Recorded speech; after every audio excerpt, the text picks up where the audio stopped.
자, 우리 다 같이 기도하시겠습니다. 하나님 아버지, 은혜를 감사합니다. 오늘도 우리가 코로나19 바이러스로 인하여 비대면으로 예배하지만 오늘 예배 가운데 은혜가 있게 하시고, 또 우리가 말씀을 통하여서 세상 가운데 승리하는 삶을 살기에 부족함이 없는 저희들 되게 하여 주시옵소서. 감사드리며 예수님 이름으로 기도했습니다. 아멘. 자, 오늘은 우리가 에베소서 3장을 나누고자 합니다. 자, 은혜로 일꾼이 된 바울이라는 제목으로 에베소 3장을 나눌 텐데요. 오늘도 여러분들 성경을 펴시고 에베소 3장을 함께 읽으면서 나눴으면 좋겠습니다. 자, 오늘 본문은요, 에베소서 3장 7절에서 9절 말씀입니다. 에베소서 3장 7절로 9절 성경을 펴시고요. 저랑 같이 읽도록 하겠습니다. 제가 7절부터 읽겠습니다. 이 복음을 위하여 그의 능력이 역사하시는 대로 내게 주신 하나님의 은혜의 선물을 따라 내가 일꾼이 되었노라. 모든 성도 중에 지극히 작은 자보다 더 작은 나에게 이 은혜를 주신 것은 측량할 수 없는 그리스도의 풍성함을 이방인에게 전하게 하시고, 영원부터 만물을 창조하신 하나님 속에 감춰진 비밀의 경륜이 어떠한 것을 드러내게 하려 하심이라. 이렇게 말씀하고 있습니다. 자, 이 말씀 속에서 보면 바울에게 구원은 지극히 작은 자보다 더 작은 자에게 주신 은혜였다라고 말하고 있습니다. 그 은혜로 인해서 모든 성도가 담대함과 확신으로 하나님께 나아갈 수가 있게 되었고, 하나님의 일꾼이 되어서 거룩한 사역을 감당할 수 있게 되었다. 이렇게 말하고 있어요. 바울은 기도 가운데서 풍성함, 강건, 뿌리, 넘침, 충만, 이런 단어를 반복해서 확신에 찬 어조로 이제 표현하고 있습니다. 자, 오늘 말씀 가운데 비밀이라는 게 무엇일까요? 비밀. 이 비밀은 우리가 뒤에서 다시 한번 자세히 나누겠습니다만은 이방인도 구원을 받게 된단 말이죠. 그 이방인도 구원을 받게 되는데, 유대인뿐만 아니라 예수님을 믿는 사람은 모두 구원을 받게 되는데, 그 이방인도 구원을 받는다. 그 의미가 무엇일까요? 그래서 구원이 받아서 하나님의 자녀가 된다.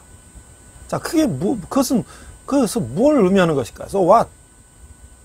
저는 오늘 우리가 하나님의 자녀가 되고 구원을 받는다는 것은 여러 이제 표징으로 나타나지만 바로 천국의 소망을 갖게 된다.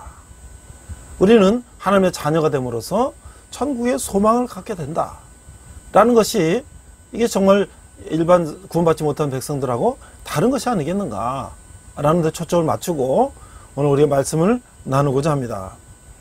오늘 제가 처음에 말씀을 나눌 것은 이런 슬픔 가운데 천국 소망을 가지고 계신 한 아버지의 이야기를 먼저 시작합니다. 여러분도 뉴스에서 보셔서 아시겠습니다만은 지난 4월 25일 한강 고수부지에서 그 의대 본과 1학년 학생 친구 2명이 같이 고수부지에서 술을 먹고 이야기하다가 손정민이라는 학생이 실종된 지 5일 만에 4월 30일 서초동 수상택시 정류장 부근 그 강에서 익사체로 발견된 내용을 우리는 뉴스에서 보았을 것입니다. 많은 이제 뉴스 매체들과 또 인터넷이나 여러 매체들이 이걸 보도하고 있는데요. 저는 이 손정민 군의 이 죽음뿐만 아니라 또 최근에 평택항에서 일하다가 젊은 청년이 그 컨테이너에 깔려서 사망하게 된 그런 사건도 있었고요. 여러 이제 우리 주위에 많은 사건들이 있어서 특별히 젊은이들이 꿈도 펴보지 못하고 이 세상을 떠나게 된 것에 대해서 너무나 안타깝게 생각하고요.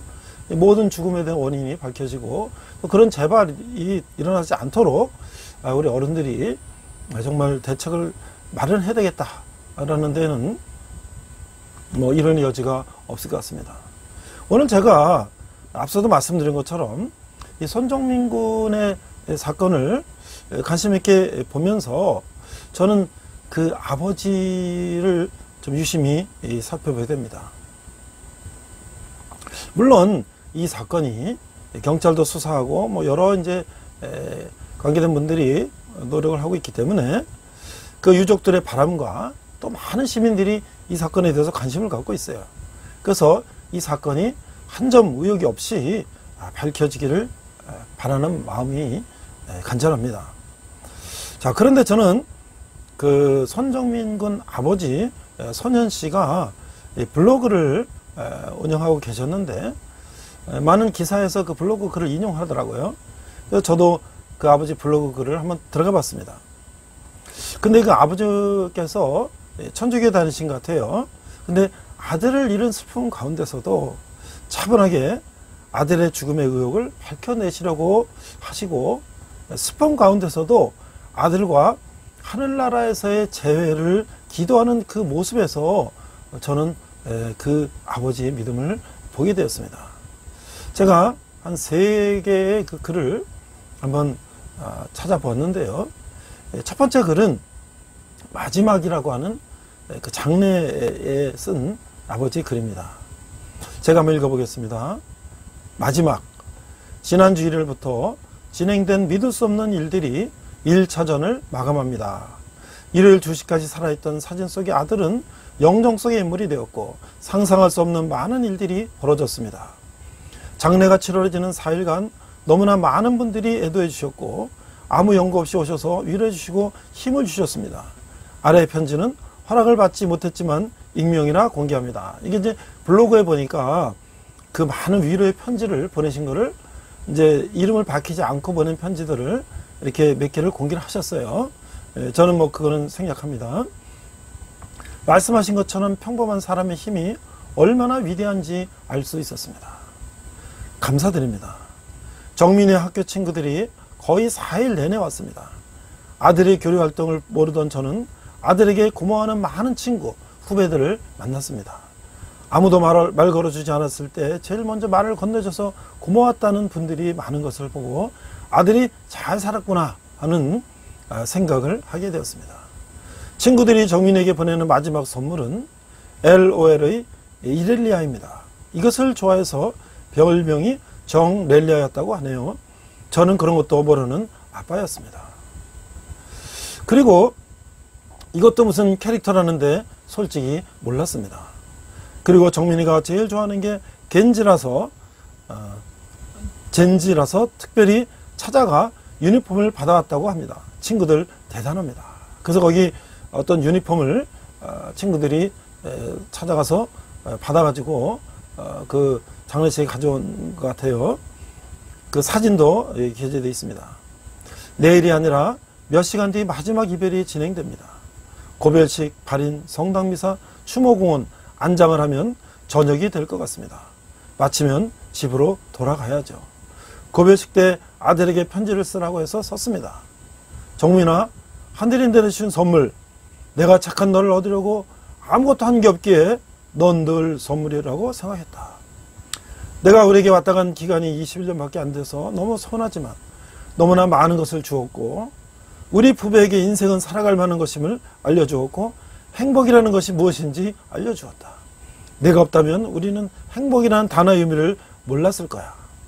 지금의 이별이 너무 아쉽지만 언젠가 다시 만날 것을 알기에 이제 너를 보내주려고 한다. 우리는 늘 너와 함께 할 거고 널 늘 그리워할 거야. 다시 만날 그날까지 잘 있을게. 엄마는 걱정하지 마. 아빠 믿지? 사랑한다. 이게 이제 첫 번째 장례식 날 글이었어요. 여기도 있지만 지금의 이별이 너무 아쉽지만 언젠가 다시 만날 것을 알기에 이제 너를 보내주려고 한다. 우리가 이 천국의 소망을 가지고 있는 백성들은 이 세상의 이별이 아프지만 그런 소망을 가지고 이런 이별의 아픔을 이겨낼 수 있는 것이죠. 두 번째 글은 제가 발인 그 후라는 글인데요. 그 며칠 후 얘기입니다. 안녕하세요. 어린이날 발인하니 정말 아이러니합니다. 각종 신고서에 사망일을 적어야 하는데 법적으로는 발견된 4월 30일을 적더라고요. 하지만 우린 실종된 4월 25일이 정민이의 사망일이라고 생각하고 있습니다. 많은 분들이 오신 가운데 정민이를 화장하고 유골함을 받았습니다. 한 줌에 재라는 게 그래서 쉬운데 이 아들의 유골을 눈으로 보는 것은 참 있을 수 없는 일이었습니다. 결국 4월 24일 밤 11시경 나갔던 아들은 5월 5일이 되어야 집에 올 수 있었습니다. 우린 정민이 책상 위에 정민이를 잘 모셨습니다. 좋아했던 감스트 방송을 24시간 틀어주고 있습니다. 전 참 듣기 싫었는데 왜 그리 좋아했는지. 그리고 오늘 경찰 수사를 돕기 위해 선임한 변호사분들 만나고 같이 서초경찰서에 다녀왔습니다. 서장님과 그간 상황을 공유하고 고생하는 거 잘 알지만 조금만 더 부탁드린다고 말씀드렸습니다. 어제부터 악몽을 꾸기 시작해서 오후에는 심리 상담도 받았습니다. 엉엉 우니까 좀 나아지는 것 같습니다. 마지막으로 아들의 사망 신고를 하는데 뭔가 바뀐 듯한 느낌을 받았습니다. 우리가 식사할 때마다 정민이 책상에도 좋아하던 것을 놓습니다. 본인도 어디선가 그걸 알고 있길 바라며 한강을 바라봅니다. 이 큰 한강에서 정민을 그날 발견한 것이 대단한 일이라는 생각이 듭니다. 정말 부모 걱정 그만하라고 나타난 것인지 결과를 두고 볼 일입니다. 이게 이제 발인날 쓰신 글이고요. 마지막으로 제가 인용하는 이제 블로그 글은 다 공개된 글이기 때문에 제가 그 아버지 심정을 너무 안타까운 아버지 심정을 한번 제가 나눠보고자 하나만 더 인용을 합니다. 어버이날, 악몽이 4월 마지막 주 이후로 근로자의 날, 어린이날, 어버이날이 지나갔습니다.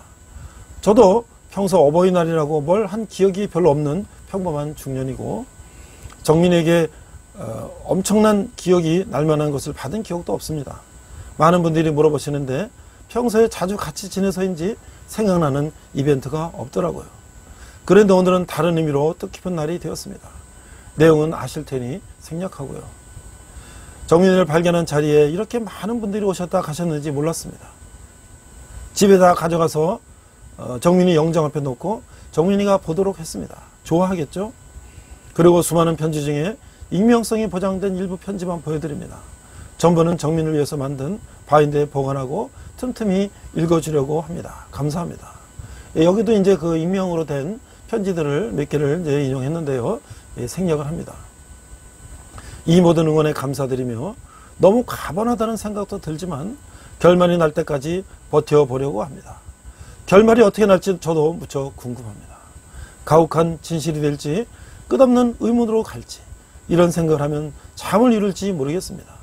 읽어주시고 들려주시고 관심 가져주시는 분들 모든 분들께 감사 말고는 드릴 말씀이 없네요.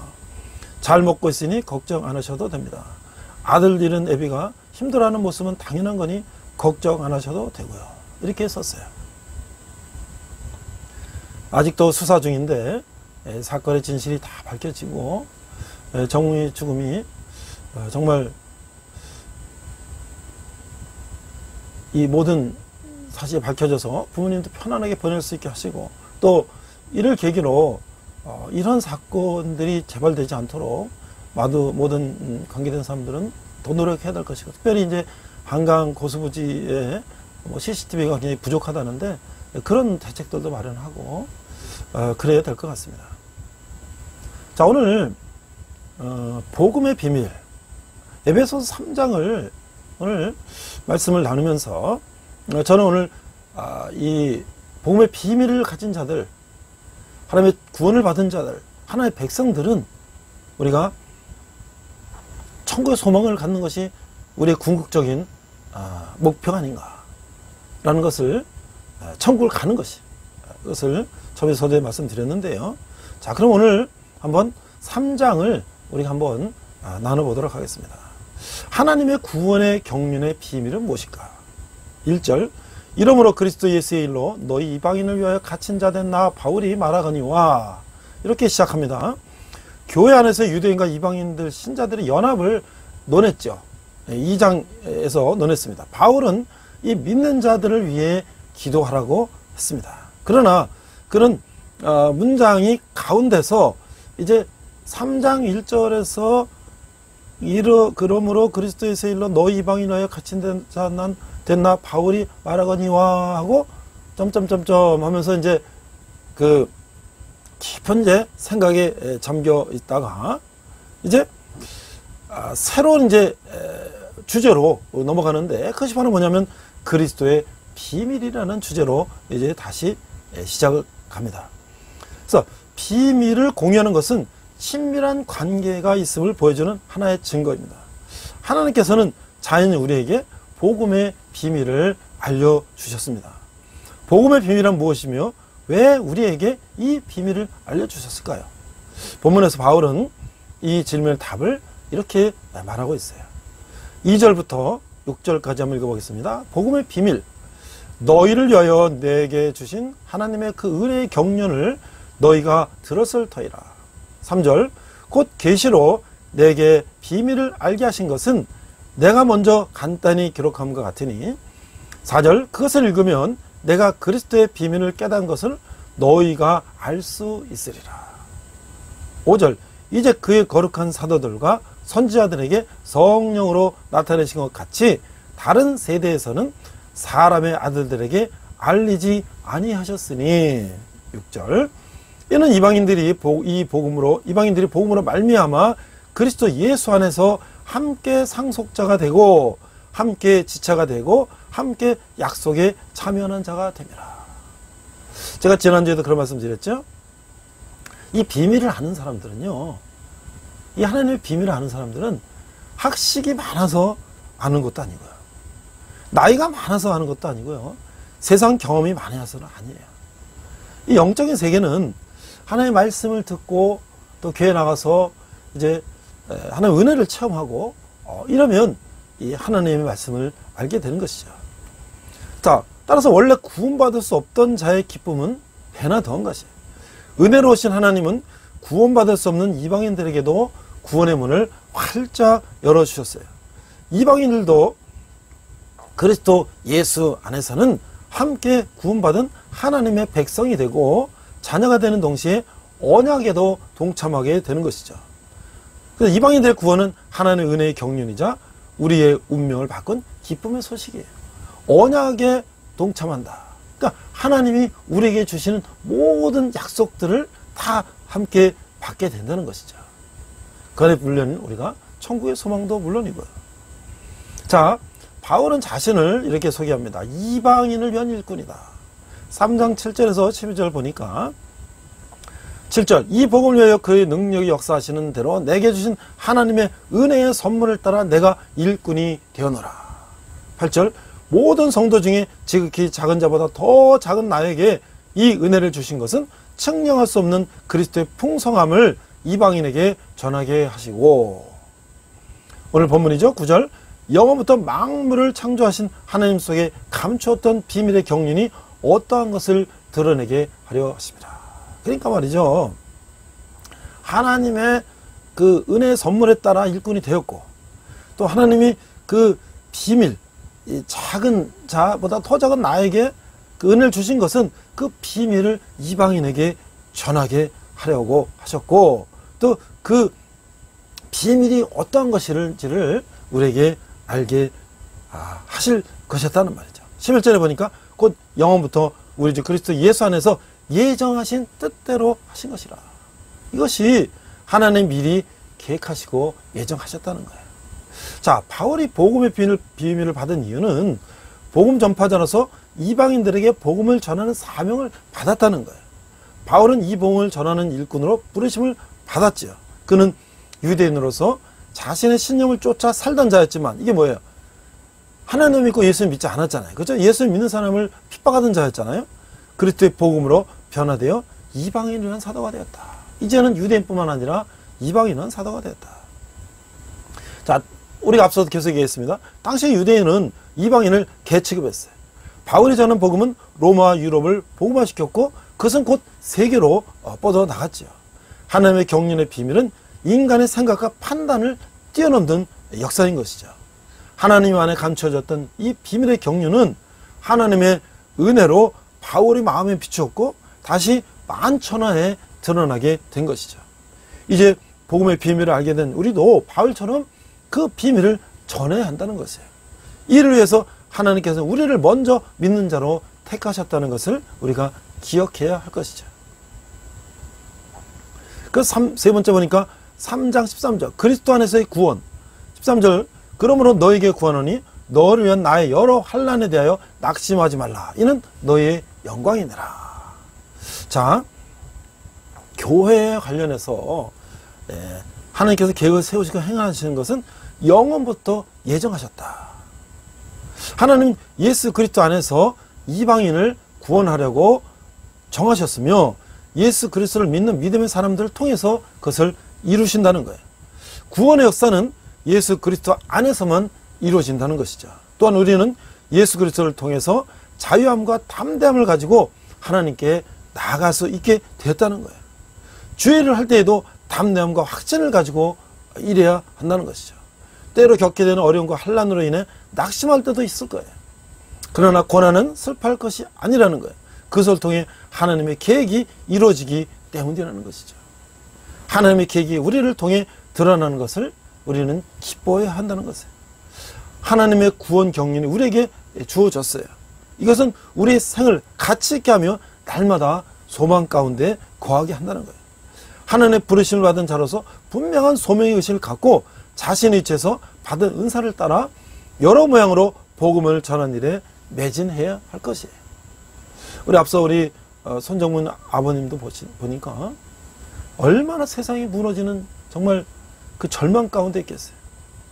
그래도 그 아들의 죽음에 어떤 그런 것들을 확인하고자 그 정말 이성을 잃지 않고 정말 모든 것이 다 무너지고 뭐 좌절하고 낙심할 것도 남을 그런 상황이지만 그 이성을 잃지 않고 하는 것은 아마 그의 믿음과 신앙이 바탕이 되고 있지 않나, 저는 그렇게 생각을 해서 앞에서 그런 그 사모가 관련된 이야기를 나누었고요. 또한 우리가 이제 우리 믿는 자로서, 우리가 비밀을 가진 자로서 또 우리는 이러한 것들을 우리 주위에 있는 많은 분들에게 전해야 될 것이에요. 우리가 꼭 말로 전하고 뭐 어떻게 이렇게 전하는 것도 있지만 우리가 하는 행동을 통해서 많은 사람들이 저 사람 다르구나, 역시 예수 믿는 사람 다르구나, 이런 걸 통해서도 우리가 많은 세상을 변화시킬 수 있을 거라고 생각을 합니다. 자, 3장 14절 15절에 보니까 이제 바울은 이제 그 영혼들을 위해서 기도합니다. 자, 그리스도의 사랑을 알게 하기를 기도하는데요. 14절에 보니까 이러므로 내가 하늘과 땅에 있는 각 족속에게 이름을 주신 아버지 앞에 무릎을 꿇고 비노니. 자, 이게 이제 세월이 지나면요, 사람은 다 육체가 늙고 약해지고 힘을 잃지요. 그러나 늙지만 그러나 육신은 늙을지라도 우리 속사람의 영혼은 결코 쇠하거나 약해지지 않는다는 거예요. 이것을 지금 16절 17절에서 강조하고 있는데요. 그의 영광의 풍성함을 따라 그의 성령으로 말미암아 너희 속사람을 능력으로 강건하게 하시오며, 17절 전반부입니다. 믿음으로 말미암아 그리스도께서 너희 마음에 계시게 하시옵고. 그래서 너희 속사람을 능력으로 강건하게 하시오며. 바울은요 지금 에베소 교인들의 영혼을 위해서 기도하고 있어요. 즉 속사람을 위해서 기도하고 있는 거예요. 인간의 겉사람은 타락한 인간의 본성적인 면을 따르고 속사람은 하나님의 뜻을 쫓아 살려는 인간의 자아를 의미한다는 거예요. 속사람이 하나님의 뜻을 따르는 것을 겉사람이 자꾸 방해하기 때문에 이 둘 사이에는 충돌이 일어나죠. 그래서 바울은 성도들의 속사람이 성령을 통해 강건하기를 기도하는 것이에요. 자, 사람들은요 이 교양이나 인격 수양으로 강건해지지 않습니다. 오직 하나님의 능력을 통해서만 강건해질 수 있다는 거예요. 많은 신앙의 선배들이 속사람의 강건을 위해서 노력했지요. 우리도 속사람을 위해서 기도해야 할 것이에요. 우리의 속사람이 강건해질 때 하나님이 주신 사명을 감당할 수 있고 하나님의 영광을 드러낼 수 있는 것이죠. 자, 또 이제 두 번째 보니까 그리스도의 사랑에 대해서 바울은 또 강조하고 있습니다. 3장 17절 후반절부터 19절에 보니까 너희가 사랑 가운데서 뿌리가 박히고 터가 굳어져서 18절 능히 모든 성도와 함께 지식에 넘치는 그리스도의 사랑을 알고 19절 그 너비와 길이와 높이와 깊이가 어떠함을 깨달아 하나님의 모든 충만하신 것으로 너에게 충만하게 하시기를 구하노라. 얼마나 이 정말 축복이 넘치는 기도입니까? 바울은 성도들이 마음과 지식에 넘치는 그리스도의 사랑을 알 뿐 아니라 더욱 충만해지기를 기도하는 것이죠. 이 충만이라는 단어는 말이죠. 이 물을 이렇게 부어서 그래 벌써 넘치는, 넘쳐 흐르는 그런 뜻이에요. 그 충만한 성도들이 하늘나라에서 갖게 될 온전한 상태가 되기를 구하는 것이에요. 이는 하나님의 구속의 목적이요 약속이기도 한 것이죠. 우리의 능력은 하나님의 은혜와 사랑을 통해서 나온다는 것이죠. 따라서 그리스도의 사랑의 뿌리를 내려 사랑의 양분을 충분히 공급받을 때 우리는 건강한 그리스도인이 될 수 있다는 거예요. 자, 반대로 헛된 것에 뿌리를 내리면 결국 시들어 버리고 말죠. 욕망에 뿌리 내린 신앙이나 율법주의에 뿌리 내린 신앙은 결코 건강하게 자랄 수가 없다는 거예요. 그리스도의 사랑을 머리로만 이해하려는 사람과 온 마음으로 누리며 사는 사람은 결코 같을 수가 없다는 것이죠. 따라서 우리는 바울과 같이 내면이 그리스도의 사랑으로 충만하기를 기도해야 할 것이에요. 이제 마지막으로 바울은 영원한 영광을 위해서 기도하고 있습니다.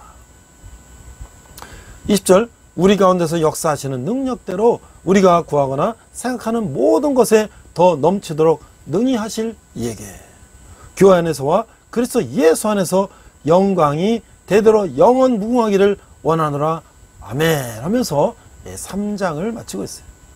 하나님은 우리가 구하는 것보다 넘치도록 주시는 은혜의 아버지시라는 거예요. 바울은 그리스도가 우리 안에 거하셔서 우리에게 하나님의 충만하심과 풍성한 사랑이 넘치기를 기도하고 있어요. 그리스도께서 우리 안에 충만하게 자리 잡고 계신다면 우리는 그분의 사랑을 확신하고 안심하게 될 것이라는 거예요. 그리고 그런 확신이 있을 때 우리는 다른 사람들을 사랑하게 된다는 것이죠. 하나님의 은혜를 맛본 사람들은 속사람이 강건해지고 하나님 나라를 바라보게 된다는 거예요. 하나님 나라를 추구하는 인생은 진정한 의미의 행복과 진정한 의미와 행복을 누릴 수가 있는 것이죠. 세상의 헛된 것을 추구하지 말고 하나님 나라의 영광을 갈망하는 참 성도가 되어야 할 것입니다. 사람들은 건강을 유지하기 위해서 많은 노력을 하죠. 그러나 육신의 건강보다 중요한 것이 바로 뭡니까? 영의 건강이에요. 영이 건강하지 못하면 육신이 아무리 건강해도 아무 소용이 없기 때문이죠. 영혼이 강건해지고 마음에 주님의 사랑이 충만하며 영원한 영광을 추구하는 삶을 사는 성도들이 되어야 할 것입니다.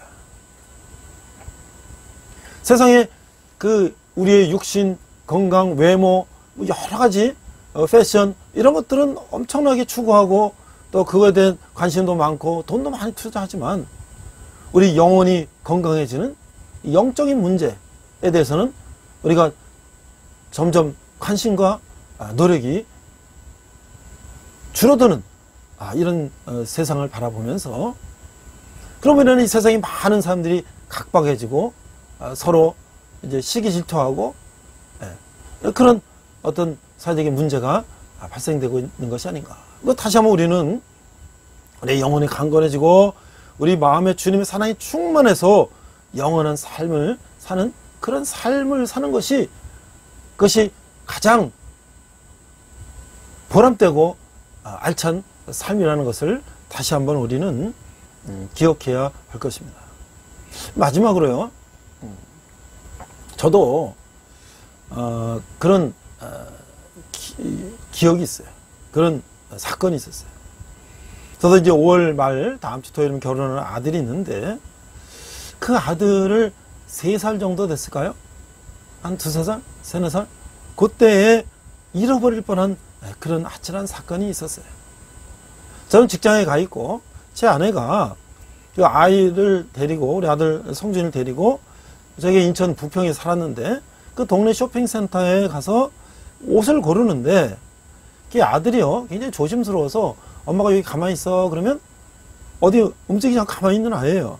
근데 그 이제 쇼핑센터 옷 코너에 이제 이렇게 구석에 있는데, 입고 있는데, 엄마가 이제 가만히 있으니까 가만히 있고, 엄마는 이제 판매하시는 분하고 이제 옷을 이렇게 고르고 있는데, 어떤 여자분이 지나가면서 애 손을 잡으면서 가자 그러면서 손을 잡았다는 거예요.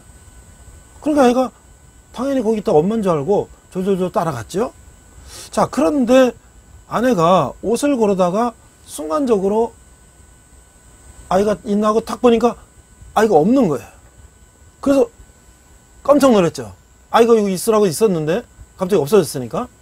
그래서 이제 아내가 바로 그 옷 코너를 나와서 이제 저쪽 양쪽 이제 복도를 이렇게 급히 이제 살피는데, 정말 이건 정말 하나님의 은혜죠. 그 우리 아들을 잡고 어떤 여자가 가운데 중앙 통로 에스카레이터로 내려가는 아들의 뒤통수를 봤다는 거예요. 그걸 보고서 막 쫓아갔죠. 막 쫓아가서 이제 아들 이름 부르니까, 그때 벌써 그 아들은 어떤 여자가 손을 잡고 에스카레이터를 내려가는 이 찰나였어요. 그래서 아들 이름을 부르니까 아들이 갑자기 엄마가 부르니까 이렇게 보고서 이거 엄마가 아닌 사람이 나를 데려가고 있구나 해서 하고 이제 울으니까, 이 여자는 아이 손을 놓고 바로 그 뛰어내려가서 정문으로 나가서 그 정문에 대기시켜 놓은 봉고차를 타고 사라졌다는 거예요. 그래서 아내는 아이가 이제 우니까 막 뛰어내려가서 아이를 안고 막 달래고 있는데, 그 달래느라고 그 유괴하려고 했던 사람을 쫓아가지도 못하고 그냥 있는데, 나중에 이제 정문을 보니까 봉고차 타고 사라졌다는 거예요. 그래서 이제 그때 아내가 이제 얘기하는데, 그때가 뭐 지금도 그런지 모르겠습니다만은 어린이 유괴가 많았던 90년대 초였어요. 그때, 지금도 그때 생각을 하면 정말 아찔해요. 저는 그 현장에 있지 않았지만 그 상황을 생각하면 정말 아찔해요. 만약에 우리 아들이 유괴되었다면 어떻게 됐을까? 우리 가족의 인생은 어떻게 됐을까? 나는 어떤 삶을 살아왔을까? 자, 그런 정말, 그런 생각을 하면 정말 어려움을 당한 분들에게 감히 뭐 어떤 위로의 말을 하기가 참, 그 말을 꺼낸 조차가 참 어렵죠. 그래서 저는 다시 한번 그 유족들의 바람과 또 많은 시민들이 관심을 가지고 있어요. 이 사건의 실체가 한 점 의혹이 없이 밝혀지기를 바라는 그런 마음이고, 또 그런 기도를 하고 있습니다. 자, 마지막으로요. 제가 지난주 이제 어버이 주일, 가정의 날 주일 예배를 또 저도 온라인 하고, 또 저는 또 CGN TV로 오늘 이렇게 예배도 보고, 또 이제 다른 예배도 보고 하는데요. 어떤 지난주에 오늘 이렇게 예배에서 어떤 목사님 부부가 10명이 넘는 아이들을 입양하여서 기르는데, 그 주일 예배에 나와서 이제 설교를 하신 걸 제가 보게 됐어요. 그 가운데 이제 아이들과 찬양도 하고, 목사님 부부가 아이들을 입양하게 된 이유나, 또 청소년이 된 아이들이 이제 함께 찬양도 하고, 또 그 가정에 입양이 돼서 행복하게 살고 막 이런 얘기들을 했어요. 어떤 아이가 초등학생인데 입양이 됐는데, 뭐 3가지를 이제, 너 뭐가 갖고 싶니? 했더니 3가지를 했다 그래. 물론 메이커, 옷도 입고 싶고, 또 하고 싶은데, 또 한 가지가 이제 치열 교정을 해달라고 그랬다는 거예요. 이제 그게 이제 아마 그런 보육시설에 있을 때 그런 게 좀 어려웠는지 하여튼 그랬는데 걱정하지 마. 내가 다 해줄게. 다 해줄게. 그래서 이제 그 목사님 부부는 그런 것들을 다 해주고 지금 거의 청소년 대학생들도 되고 뭐 초등학생도 있는데요. 정말 참 대단하신 분들이에요. 어떻게 그 아이들을 데리고 다 기르고 하시는지. 자, 그런데 저는 그 가운데 그 사모님이 하신 말씀이 마음에 다 왔어요. 뭐라고 하시냐면 여러 이야기를 하시는 중에 사모님이 뭐라고 하시냐면 우리 인생은 천국으로 가는 나그네 길이다. 이런 얘기를 하셨어요. 이런 얘기를 여러 번 하셨어요. 그걸 보고서 제가 역시 천국을 사모하는 사람은 다르구나.